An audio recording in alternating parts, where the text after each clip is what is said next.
They can be seen from almost anywhere downtown and even to drivers along I-95. And for almost a year, they were nothing more than a structural skeleton as work came to a halt. But now construction is underway again on the project known as One West Palm. And billionaire developer Jeff Greene took us right to the top. It's a great way to see every part of our city. One West Palm stands on the north side of downtown West Palm Beach. 2 towers, 1 residential, and 1 a hotel and office space. This is somebody's view. Come out here, have breakfast every day. It's Jeff Greene's creation, $250 million worth. You know, at this point in my life, everything I do has to be something I'm proud of. For several months last year, though, it may not have seemed that way. Construction came to a halt during the pandemic as Greene attempted to scale back the office space plan.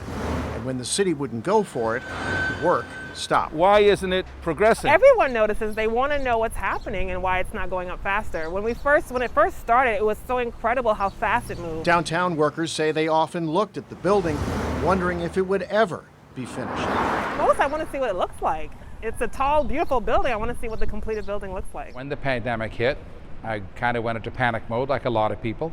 And let's face it, I mean, I was building 200,000 feet of spec office space and 200 rooms of hotel rooms, 200 hotel rooms with a tremendous amount of meeting space, in a time when the whole world was canceling their meetings and giving up their office space. Greene says the fast development of vaccines brought him around to resume construction in December. And now, he says, his buildings are drawing interest. Just last week, I showed this to a multi-billionaire hedge fund who called me and asked me to come over, and he said he'd like a full floor, see how the building feels. Greene showed us around the residential floors with the tallest views in the city. Still see the water. Dwarfing other downtown buildings and looking out to the ocean and as far north as Jupiter. By the fall, we'll have the thing closed in.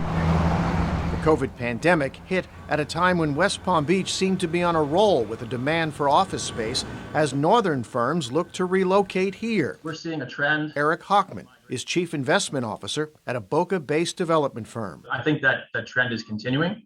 I think, generally companies are focused on Palm Beach and Miami, and we see new continued focus on Boca Raton as well. And I don't really see that slowing down. I'm absolutely confident that we will rent all of our office space. There's no question that we'll rent it. The question is, how long will it take and what kind of rents will we get?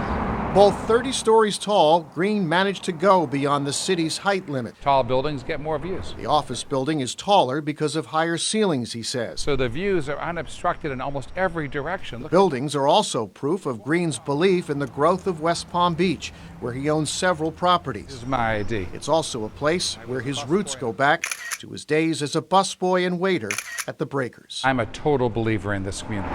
The reason I became such an aggressive real estate investor is because I saw this as an unpolished gem. In West Palm Beach, Matt Cesny, WPTV, News Channel 5.